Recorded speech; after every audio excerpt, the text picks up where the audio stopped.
नमस्कार। कभी सोचा है, अगर पूरी पृथ्वी एक बहुत बड़ा शहर हो तो उसमें हमारे भारत का एड्रेस मतलब पता क्या होगा? आज हम यही जानने वाले हैं। ग्लोब पर भारत की एकदम सटीक लोकेशन और दुनिया में उसकी जगह क्या है।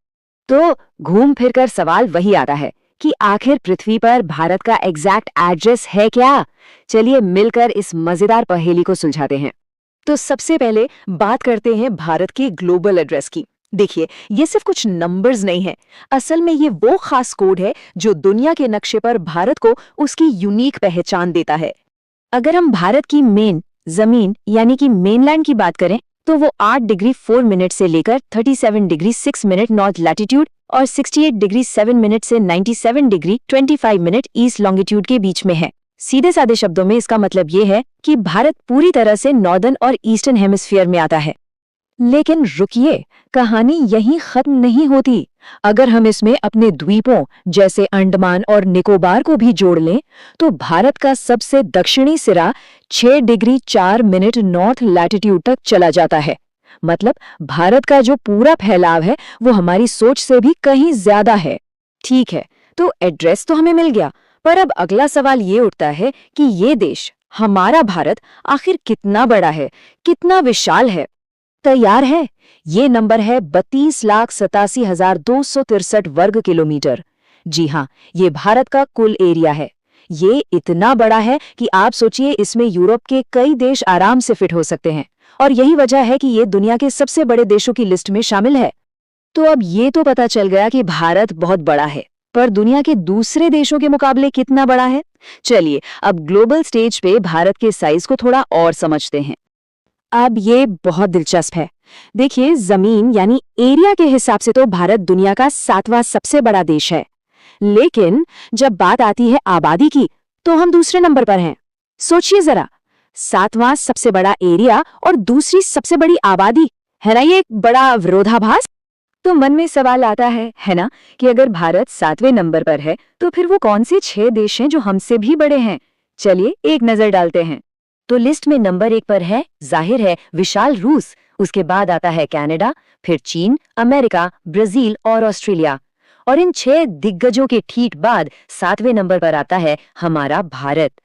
और जानकारी के लिए बता दूं, 8वें नंबर पर अर्जेंटीना है।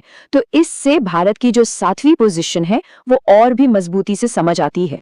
तो सारी बातचीत के बाद हम एक बहुत ही जरूरी सवाल पर आकर खड़े हो जाते हैं।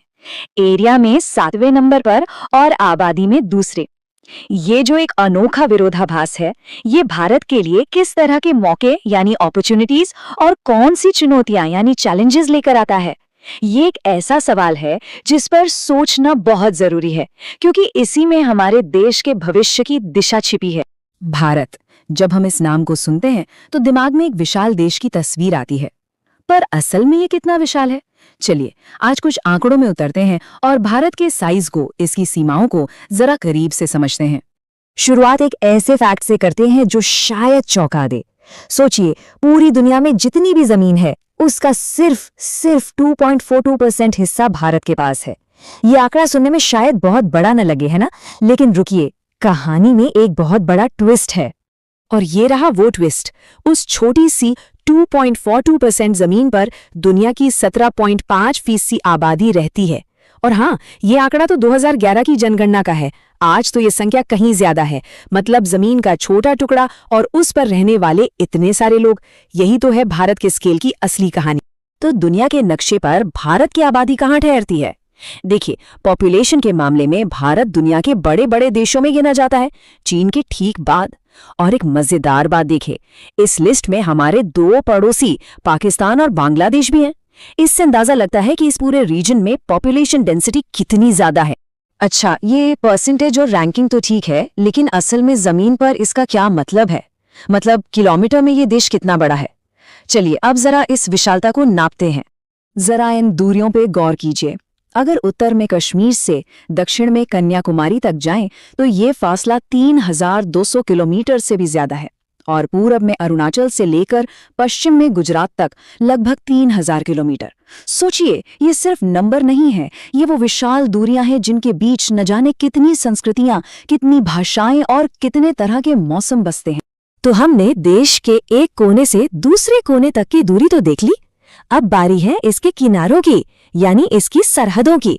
और ये सरहदें दो तरह की हैं, जमीन की भी और समंदर की भी। यहाँ एक बहुत ही दिलचस्प तुलना है। भारत की जो जमीनी सीमा है वो 15,000 किलोमीटर से भी ज्यादा लंबी है। अब इसकी तुलना इसकी मेन कोस्ट लाइन यानी तटीय रेखा से करें तो ये उससे लगभग 2.5 गुना ज्यादा है। इससे साफ पता चलता है कि भारत जमीनी तौर पर अपने पड़ोसियों से कितना गहराई से जुड़ा हुआ है। लेकिन रुकिए, कहानी यहीं खत्म नहीं होती। हमें भारत के द्वीपों को भी याद रखना होगा। जब हम अंडमान निकोबार और लक्षद्वीप को भी इसमें शामिल कर लेते हैं तो कुल कोस्ट लाइन बढ़कर 7,500 किलोमीटर से भी ज्यादा हो जाती है। ये एक छोटा सा पर बहुत जरूरी फैक्ट है। अच्छा, जब बात समंदर की हो रही है तो एक टर्म आता है नॉटिकल माइल। समंदर में दूरी किलोमीटर में नहीं बल्कि नॉटिकल माइल्स में नापी जाती है, और भारत का जो समुद्री अधिकार क्षेत्र है वो तट से 12 नॉटिकल माइल्स यानी करीब करीब 22 किलोमीटर तक फैला हुआ है। चलिए अब समंदर से वापस जमीन पर आते हैं। ये वो इलाका है जहां भारत की कहानी और भी पेचीदा हो जाती है। तो तैयार हो जाइए, अब हम भारत के पड़ोसियों के साथ लगी इसकी सीमाओं का एक टूर करने वाले हैं। डिटेल्स में जाने से पहले बस ये 2 आंकड़े दिमाग में रख लीजिए। भारत की जमीनी सीमा 7 देशों से लगती है और हमारे 16 राज्य ऐसे हैं जो इन इंटरनेशनल बॉर्डर्स पर बसे हैं। ये 2 छोटे से नंबर भारत की जियोपॉलिटिकल कॉम्प्लेक्सिटी की पूरी तस्वीर दिखा देते हैं। और ये टेबल ये भारत के सीमाओं की पूरी कहानी बयां करती है। एक आम धारणा है कि हमारी सबसे लंबी सीमा शायद चीन या पाकिस्तान से होगी, पर यहां देखिए, हमारी सबसे लंबी बॉर्डर बांग्लादेश के साथ है, 4,000 किलोमीटर से भी ज्यादा। और सबसे छोटी वो है अफगानिस्तान के साथ, सिर्फ 106 किलोमीटर, जो पाक अधिकृत लद्दाख वाले हिस्से में पड़ती है। हर बॉर्डर की अपनी एक लंबाई है, उससे जुड़े हुए राज्य हैं और अपनी एक अलग ही कहानी है। तो इतने सारे किलोमीटर और आंकड़ों के बाद सवाल उठता है कि इनका आखिर मतलब क्या है। देखिए, बात सीधी सी है। ये जो बॉर्डर्स हैं ये सिर्फ नक्शे पर खींची गई लकीरें नहीं हैं। ये वो असल ज़मीन है जहां लोग रहते हैं, संस्कृतियां मिलती हैं और इतिहास बनता और बदलता है। सोचिए, 15,000 किलोमीटर से लंबी ज़मीनी सीमाएं, और वो भी 7 अलग अलग पड़ोसियों के साथ। बस ये एक लाइन ही भारत की असल भू राजनीतिक सच्चाई को समझाने के लिए काफ़ी है। और ये बॉर्डर सिर्फ सिक्योरिटी या डिफेंस की बात नहीं है, ये ट्रेड के, कल्चरल एक्सचेंज के और करोड़ों लोगों की रोजमर्रा की जिंदगी के सेंटर पॉइंट। तो आखिर में एक बड़ा सवाल छोड़ जाते हैं, इतनी लंबी, इतनी विविध सीमाओं को मैनेज करने का मतलब क्या होता है किसी देश के लिए? इसकी सांस्कृतिक, सुरक्षा और आपसी संबंधों पर क्या असर पड़ता है? ये सिर्फ भूगोल का सवाल नहीं है, ये किसी भी राष्ट्र की पहचान, उसकी सुरक्षा और उसके भविष्य से जुड़ा एक बहुत गहरा सवाल है। इस पर सोचिएगा जरूर। चलिए आज समझते हैं उन सीमाओं को जो भारतीय उपमहाद्वीप को एक शक्ल देती हैं। ये सिर्फ नक्शे पर खींची लकीरें नहीं हैं, इनके पीछे इतिहास, भूगोल और राजनीति की पूरी कहानी छिपी है। तो आइए इन सीमाओं के पीछे के रहस्यों को जानते हैं। कभी सोचा है कि कोई देश कहाँ खत्म होता है और दूसरा कहाँ से शुरू होता है? ये सिर्फ एक लाइन खींच देने भर की बात नहीं है। सीमाएं तो पहाड़ों, नदियों और सदियों के इतिहास से बनती हैं। तो असल में भारत की सीमाओं को कौन सी चीजें तय करती हैं? तो हमारा सफर कैसा रहेगा? हम भारत के जमीनी और समुद्री पड़ोसियों से मिलेंगे, फिर कुछ आंकड़ों पर नजर डालेंगे, देश के सबसे दूर दराज कोनों तक जाएंगे और आखिर में उन ऐतिहासिक लकीरों के बारे में जानेंगे जिन्होंने इस पूरे इलाके की किस्मत तय की है।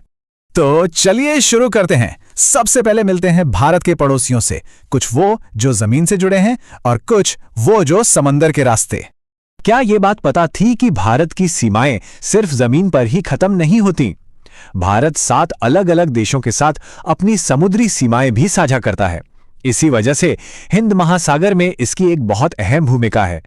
और ये रहे वो देश, पाकिस्तान से लेकर इंडोनेशिया तक, हर किसी का भारत के साथ एक अनोखा समुद्री रिश्ता है।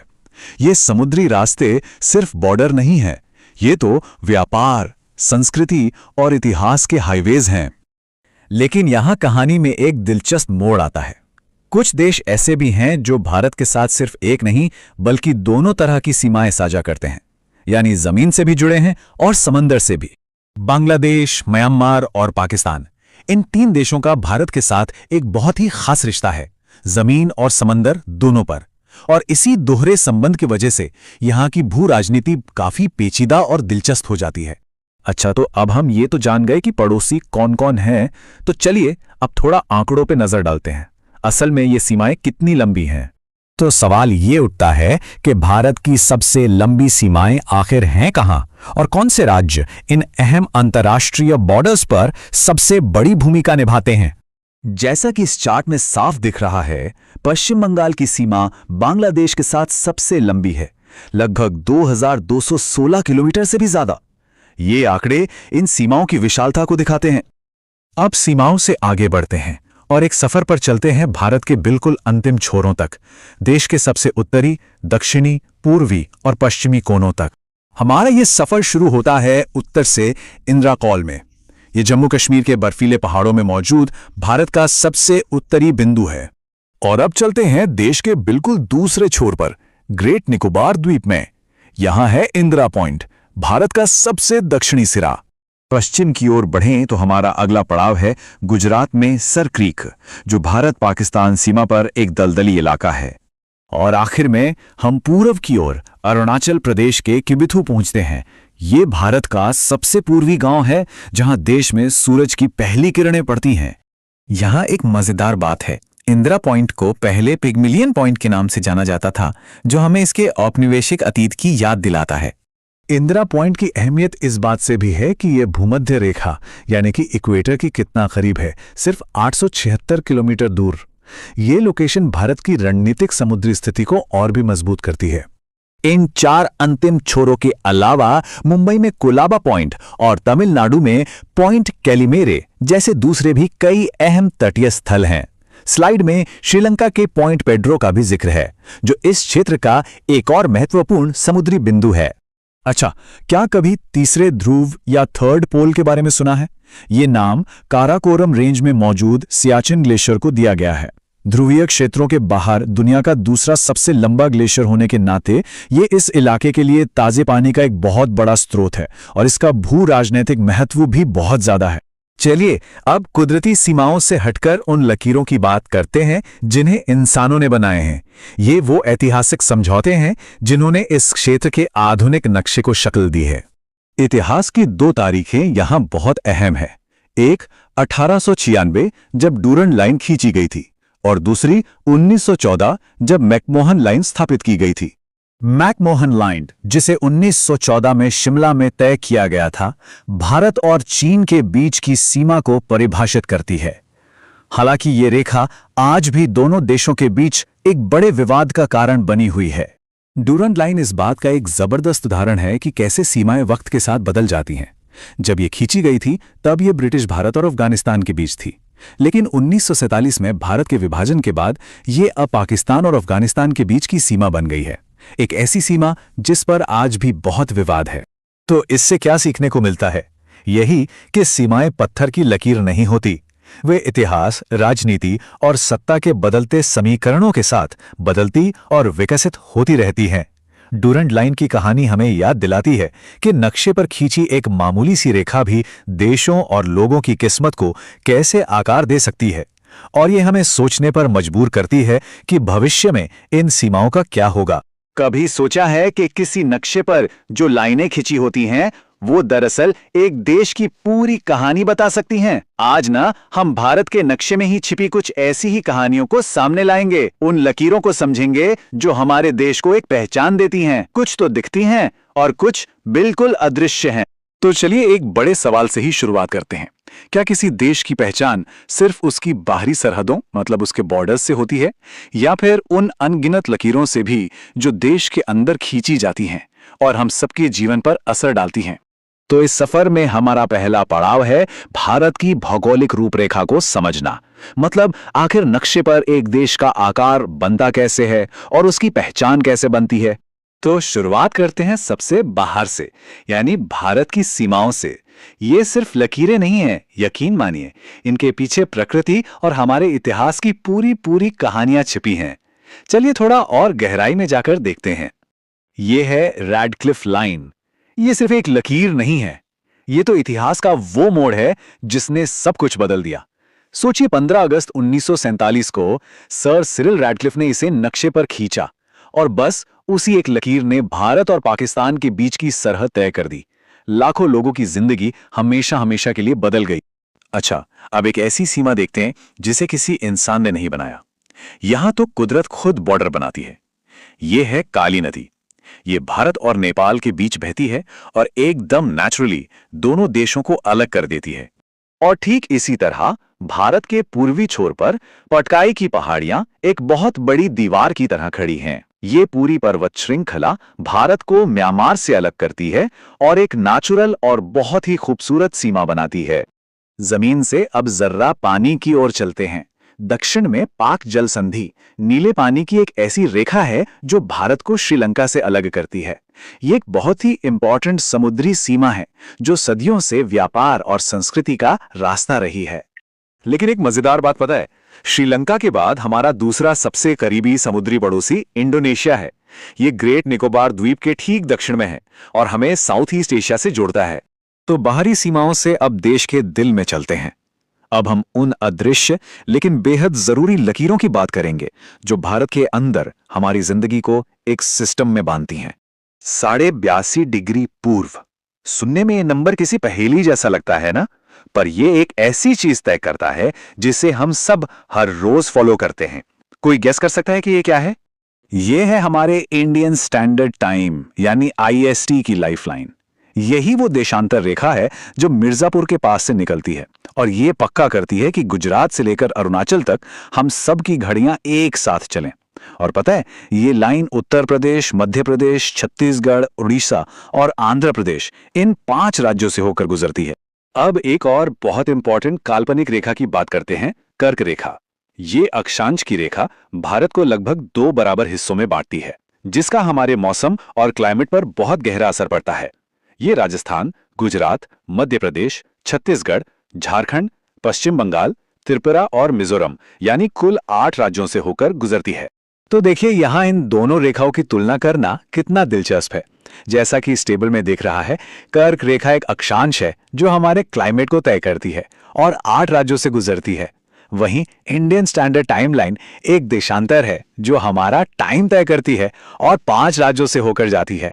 और यहां एक कमाल का फैक्ट है, भारत में एक ऐसी अनोखी जगह है जहां समय और जलवायु तय करने वाली ये दोनों रेखाएं एक दूसरे को काटती हैं। ये जादुई चौराहा बघेलखंड के पठार पर है। चलिए अब देश के लेवल की रेखाओं से हटकर कुछ राज्यों की खास भौगोलिक बातों पर जूम इन करते हैं जिनके नाम कुछ अनोखे रिकॉर्ड्स हैं। 8 ये नंबर हमें एक ऐसे राज्य के बारे में बताता है जो भारत में सबसे ज्यादा पड़ोसियों से घिरा हुआ है। क्या कोई अंदाजा लगा सकता है कि ये कौन सा राज्य है? जी हां, ये है अपना उत्तर प्रदेश। इसकी सीमा 1-2 नहीं बल्कि पूरे 8 अलग अलग राज्यों से लगती है। उत्तराखंड, हिमाचल प्रदेश, हरियाणा, राजस्थान, मध्य प्रदेश, छत्तीसगढ़, झारखंड और बिहार। और इतना ही नहीं, ये हमारी राजधानी दिल्ली से भी जुड़ा हुआ है। इसी वजह से ये भारत का सबसे कनेक्टेड राज्य है। 9 ये भारत के उन खुशकिस्मत राज्यों का नंबर है जिनकी सीमाएं नीले समंदर को छूती हैं। और इन 9 तटीय राज्यों में से गुजरात तो सबसे आगे है। उसकी कोस्ट लाइन पता है कितनी लंबी है? 1663 किलोमीटर। जैसा कि इस चार्ट में साफ दिख रहा है, ये वाकई बहुत विशाल है। गुजरात के बाद दूसरे नंबर पर आंध्र प्रदेश आता है जिसकी कोस्ट लाइन सबसे लंबी है। तो अब इन सारी जानकारियों को एक साथ पिरोते हैं।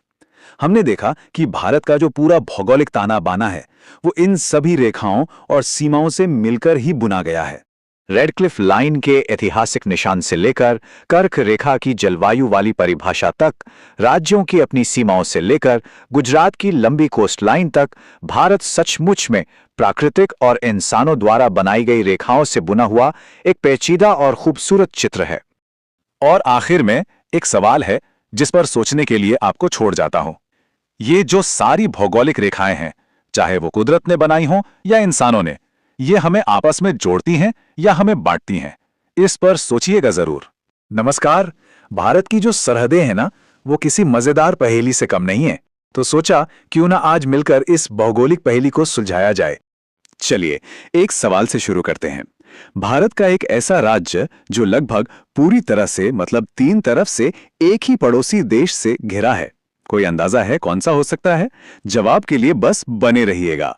तो चलिए इस पहेली को सुलझाना शुरू करते हैं और अपनी यात्रा शुरू करते हैं नेपाल की सीमा से। ये जानना बड़ा मजेदार है कि पूरे 5 भारतीय राज्य नेपाल की सीमा को छूते हैं। देखिए, पहाड़ों में बसे उत्तराखंड से लेकर उत्तर प्रदेश, बिहार, पश्चिम बंगाल और फिर आखिर में सिक्किम तक, ये सभी राज्य हमारे पड़ोसी के साथ एक खास और सदियों पुराना सांस्कृतिक बंधन साझा करते हैं। चलिए अब पहेली में थोड़ा पूरब की ओर चलते हैं, भारत की सबसे लंबी जमीनी सरहदों में से एक बांग्लादेश बॉर्डर की तरफ। और यहां कहानी और भी दिलचस्प हो जाती है। तो यहां भी 5 राज्य हैं जो बांग्लादेश के साथ अपना बॉर्डर शेयर करते हैं। पश्चिम बंगाल, असम, मेघालय, त्रिपुरा और मिजोरम। हो सकता है इनमें से कुछ नाम देखकर थोड़ी हैरानी हुई हो। और यहीं पर भूगोल का एक ट्रिकी सवाल आता है। ये एक आम कंफ्यूजन होता है, लेकिन ये याद रखना जरूरी है कि नागालैंड, मणिपुर, अरुणाचल प्रदेश और सिक्किम, इन चारों राज्यों की सीमा बांग्लादेश से नहीं मिलती। ये पॉइंट अक्सर उलझा देता है। अच्छा, अब पश्चिम की ओर चलते हैं, एक ऐसी सरहद पर जो सिर्फ भूगोल नहीं बल्कि इतिहास और भू राजनीति से भी बनी है, पाकिस्तान की सीमा। एक दिलचस्प बात यह है कि पाकिस्तान के साथ सबसे लंबी सरहद राजस्थान की है, पूरे 1170 किलोमीटर। जरा सोचिए, ये कितनी विशाल दूरी है जो थार के रेगिस्तान से होकर गुजरती है और इसे रणनीतिक रूप से बेहद अहम बना देती है। अब बात करते हैं कुछ असली भौगोलिक अजूबों की। भारत में कुछ राज्य ऐसे हैं जो 1 या 2 नहीं बल्कि 3 अलग देशों से अपनी सीमाएं शेयर करते हैं। ये सच में कमाल है ना? जरा इन 2 राज्यों को देखिए, अरुणाचल प्रदेश और सिक्किम। इनकी लोकेशन कितनी खास है। एक तरफ अरुणाचल है जो पूरब में म्यांमार, पश्चिम में भूटान और उत्तर में चीन को छूता है, और दूसरी तरफ सिक्किम है जो नेपाल, भूटान और चीन के बीच सैंडविच की तरह है। इनकी यही अनोखी स्थिति इन्हें रणनीतिक और सांस्कृतिक रूप से बहुत दिलचस्प बनाती है। और अब वापस आते हैं उस सवाल पर जिसका जवाब शायद सब सोच रहे होंगे। भारत का वो कौन सा राज्य है जो 3 तरफ से एक ही देश से घिरा है? चलिए पर्दा उठाते हैं, और वो राज्य है त्रिपुरा। जी हां, ये छोटा सा राज्य लगभग पूरी तरह से बांग्लादेश से घिरा हुआ है, और यही बात इसे पूरे भारत में भौगोलिक रूप से सबसे अनोखी जगहों में से एक बनाती है। जरा सोचिए, 3 तरफ से बांग्लादेश और भारत के बाकी हिस्सों से जुड़ने के लिए सिर्फ असम और मिजोरम का एक रास्ता। त्रिपुरा के इसी अनोखे भूगोल ने वहां की संस्कृति, खान-पान और लोगों के रहन-सहन को एक बिल्कुल अलग ही रूप दिया है। ये वो जगह है जहां भारत और बांग्लादेश की संस्कृतियां बड़े दिलचस्प तरीके से आपस में घुल मिल जाती हैं। तो अगली बार जब भारत का नक्शा सामने आए तो इन सरहदों पर बसे राज्यों के बारे में सोचना तो बनता है। ये सिर्फ नक्शे पर खींची गई लकीरें नहीं हैं, ये वो जगहें हैं जहां संस्कृतियां टकराती हैं, इतिहास बनता है और रोज नई कहानियां लिखी जाती हैं। आखिर ये सीमाएं वहां के लोगों की जिंदगी पर कैसे असर डालती होंगी? नमस्ते, चलिए आज एक सफर पर चलते हैं, भारत के उन ऊंचे पहाड़ी रास्तों की खोज में जो सिर्फ रास्ते नहीं हैं बल्कि इतिहास, संस्कृति और रणनीति के अहम दरवाजे हैं। तो तैयार हो जाइए इस रोमांचक सफर के लिए। तो सबसे पहला और बुनियादी सवाल, ये पर्वतीय दर्रे, ये माउंटेन पासेस आखिर होते क्या है? देखिए, आसान भाषा में समझिए, ये पहाड़ों के बीच से गुजरने वाले कुदरती रास्ते हैं। आप इन्हें विशाल पहाड़ों के बीच बने ऐसे गेटवेज मान सकते हैं जो सदियों से घाटियों को, लोगों को और यहाँ तक कि पूरी की पूरी संस्कृतियों को एक दूसरे से जोड़ते आए हैं। तो चलिए अपना ये सफर शुरू करते हैं भारत के एकदम उत्तरी सिरे से, जिन्हें हम उत्तर के प्रहरी भी कह सकते हैं, यानी जम्मू कश्मीर और लद्दाख के दर्रे। ये इलाका स्ट्रेटेजिकली कितना जरूरी है ये हम सब जानते हैं। उत्तर में हमें मिलते हैं भारत के कुछ सबसे ऊंचे और कह सकते हैं सबसे मुश्किल दर्रे। काराकोरम जो दुनिया की सबसे ऊंची चोटियों के बीच से गुजरता है, जोजिला और पीर पंजाल तक। ये सिर्फ नाम नहीं है बल्कि इस मुश्किल इलाके की लाइफलाइंस हैं। बनिहाल और बुर्जिल जैसे दर्रे कश्मीर घाटी को बाकी दुनिया से जोड़ते हैं, जिन पर साल के कई महीने बर्फ की एक मोटी चादर बिछी रहती है। अच्छा, इनमें से जोजिला दर्रा बहुत ही खास है। इसे लद्दाख का प्रवेश द्वार भी कहा जाता है। ये श्रीनगर को लेह से जोड़ता है और सर्दियों में जब भारी बर्फबारी होती है तो ये अक्सर बंद हो जाता है, जिससे लद्दाख का संपर्क एक तरह से बाकी दुनिया से कट सा जाता है। ठीक है, तो उत्तर के इन ऊंचे और बर्फीले दर्रों से अब हम आगे बढ़ते हैं पूरब की तरफ, हिमालय के बिल्कुल दिल में। और अब हम आ पहुंचे हैं हिमालय के हृदय में। यहाँ हम हिमाचल प्रदेश और उत्तराखंड के उन दर्रों को देखेंगे जो अपनी खूबसूरती और अपने महत्व दोनों के लिए जाने जाते हैं। हिमालय के इस हिस्से में जो दर्रे हैं ना, वो अपनी खूबसूरती के साथ साथ अपने ऐतिहासिक महत्व के लिए भी जाने जाते हैं। शिपकीला, जहां से सतलुज नदी भारत में आती है, और बड़ा लाचाला, जो कई नदियों का सोर्स है। रोहतांग अपनी चुनौतियों के लिए मशहूर है, तो वहीं उत्तराखंड में लिपुलेख, माना और नीति दर्रे, ये सब कैलाश मानस सरोवर यात्रा जैसे पुराने तीर्थ मार्गों का हिस्सा रहे। और हाँ, यहाँ रोहतांग दर्रा एक बहुत ही जरूरी कड़ी है। सोचिए, ये कुल्लू घाटी को लाहौल और स्पीति घाटियों से जोड़ता है, और हाल ही में जो अटल टनल बनी है, उसने तो इस दर्रे के नीचे से एक ऐसा रास्ता दे दिया है जो हर मौसम में खुला रहता है, जिससे इसकी अहमियत और भी बढ़ गई है। चलिए, अब चलते हैं भारत के सुदूर पूर्वी कोने की तरफ। ये एक ऐसा इलाका है जहां पहाड़ घने जंगलों में छिपे हैं और संस्कृति का रंग भी बिल्कुल अलग है। तो अब हम अपने सफर के आखिरी पड़ाव पर हैं, और अब हम खोज करेंगे पूर्वी प्रवेश द्वारों की। ये दर्रे आपको मिलेंगे सिक्किम, अरुणाचल प्रदेश और मणिपुर जैसे राज्यों में। अब भारत के हरे भरे नॉर्थ ईस्ट की तरफ। यहाँ के दर्रों का मिजाज ही अलग है। सिक्किम में हमें मिलते हैं ऐतिहासिक नाथुला और जेलिपला। अरुणाचल प्रदेश में बोमडिला, यांग्याप और दीफू दर्रे तिब्बत और म्यांमार की सीमाओं पर भारत की पहुंच बनाए रखते हैं। और मणिपुर का तुजु दर्रा भी म्यांमार के साथ एक अहम लिंक है। इन सब में नाथुला का जिक्र करना तो बनता ही है। ये सिर्फ एक दर्रा नहीं, एक पूरा ऐतिहासिक गलियारा है। सोचिए, ये पुराने सिल्क रूट का हिस्सा हुआ करता था, और आज भी भारत और चीन के बीच एक बहुत जरूरी ट्रेड और स्ट्रेटेजिक पॉइंट है। इसका ऐतिहासिक महत्व बहुत गहरा है। तो इस पूरे हाई एल्टीट्यूड सफर से क्या समझ में आया? हमने भारत के एक कोने से दूसरे कोने तक इन पहाड़ी दरवाजों को देखा। चलिए एक बार जल्दी से मुख्य बातों को दोहरा लेते हैं। कुल मिलाकर हमने 18 बड़े पर्वतीय दर्रों की बात की, और ये तो बस एक झलक है। सोचिए, भारत का पहाड़ी भूगोल कितना विशाल और कितना विविध है। हमारी यात्रा 3 हिस्सों में बटी थी, याद है? पहले हम गए उत्तर के पहाड़ियों के पास, यानी जम्मू कश्मीर और लद्दाख। फिर हम आए हिमालय के हृदय में, हिमाचल और उत्तराखंड। और आखिर में हमने देखे पूर्वी प्रवेश द्वार जो नॉर्थ ईस्ट भारत में है। और ये सब हमें एक बहुत बड़े सवाल पर लाकर छोड़ देता है। ये जो पुराने रास्ते हैं जिन्होंने सदियों तक व्यापार, संस्कृति और लोगों को जोड़ा, वो आने वाले वक्त में भारत के रिश्तों को और भारत के भविष्य को कैसे आकार देंगे?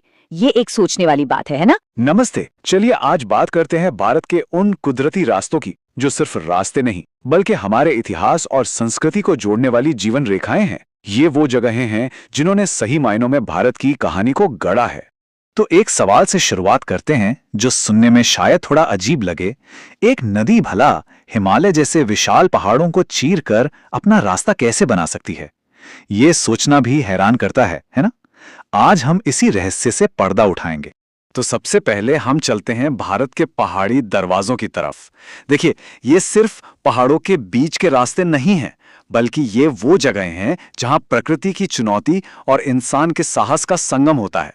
बात करते हैं भारत के सबसे ऊंचे दर्रे की। ये है लद्दाख में मौजूद काराकोरम दर्रा, और जानते हैं यहां से चीन तक एक सड़क भी बनाई गई है। तो ये सिर्फ एक भौगोलिक पॉइंट नहीं बल्कि एक बहुत ही जरूरी रणनीतिक गलियारा भी बन जाता है। 5624 मीटर। जरा सोचिए इस ऊंचाई के बारे में। मतलब ऐसा लगेगा जैसे दुनिया की किसी सबसे ऊंची चोटी पर खड़े हों।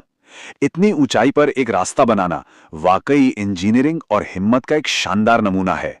तो अब लौटते हैं अपने उस पहले सवाल पर कि आखिर एक नदी इतने बड़े बड़े पहाड़ों को काट कैसे सकती है?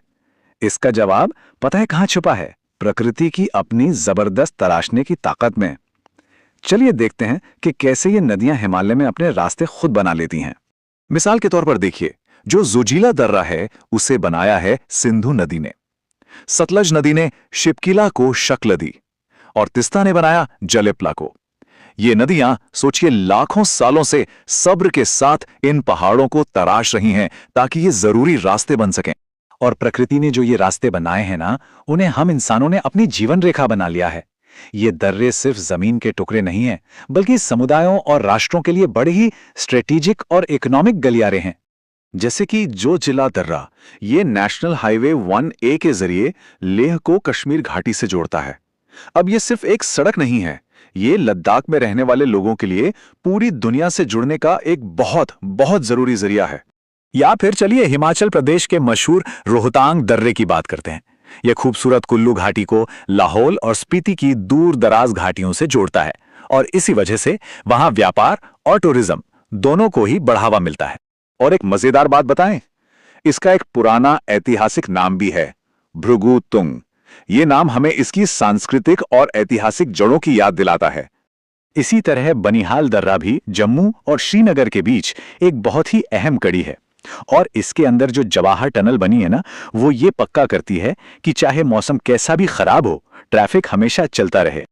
और फिर आता है बुर्जिल दर्रा, जो सदियों से श्रीनगर को गिलगित से जोड़ने वाला एक ऐतिहासिक व्यापारिक रास्ता रहा है।